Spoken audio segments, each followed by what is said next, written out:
నరేష్ చెప్పండి, అది విజయవాడలో పరిస్థితి, విశాఖలో ఏ విధంగా ఉంది?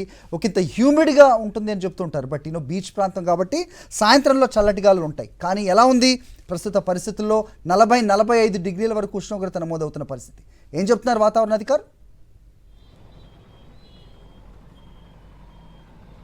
అరే విశాఖపట్నం సంబంధించి సాయంత్రం సమయంలో కొంతపాటి చల్లగాలు వీచినప్పటికీ కూడా ఉదయం 8 గంటలు దాటిన తర్వాత 8 గంటల నుంచి 9 గంటల మధ్య నుంచి కూడా వేడిగాలు విపరీతంగా వస్తున్నాయి. ఇంకా మధ్యాహ్నం సమయంలో 1 గంట నుంచి 4 గంటల సమయం వరకు కూడా బాగా బానుడు బగబగలు భారీ స్థాయిలో ఉన్న పరిస్థితి కనిపిస్తుంది. ప్రస్తుతం మనం విశాఖపట్నంలోని రహదారుల పరిస్థితి చూసుకోవచ్చు. మొత్తం అంతా కూడా కొంతవరకు రద్దీగా ఉండే ప్రాంతాలు కూడా చాలా ఖాళీగా దర్శనమిస్తున్నాయి. ఎందుకంటే సాధారణ స్థితిలోనే 10 గంటల తర్వాత నుంచి కూడా బయటకు రావాలంటే చాలా వరకు ప్రయాణికులు కావచ్చు, అదేవిధంగా ప్రజలు కూడా చాలా ఇబ్బంది పడుతున్నారు. అందుకే ఇప్పటికే వైద్య అధికారులు కూడా ఒకటే సూచిస్తున్నారు, అత్యవసర పరిస్థితులు ఉంటే మాత్రమే, ఏదైనా పనులు ఉంటే మాత్రమే బయటకు రావాలని.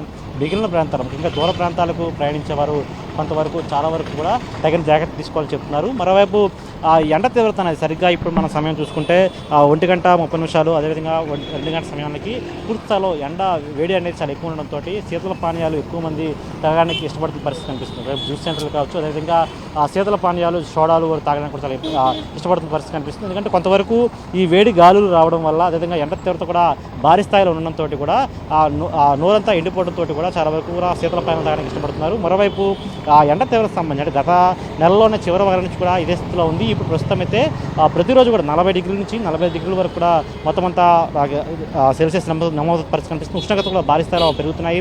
మరోవైపు మన్యం, అదేవిధంగా విజయనగరం, విశాఖపట్నం, పార్వతీపురం ప్రాంతాల్లో కూడా ఇదే విధంగా నమోదవుతున్న పరిస్థితి కనిపిస్తుంది. రాష్ట్ర వ్యాప్తంగా కూడా ఉష్ణోగ్రతలు అనేవి చాలా స్థాయిలో పెరిగిపోతున్న పరిస్థితి.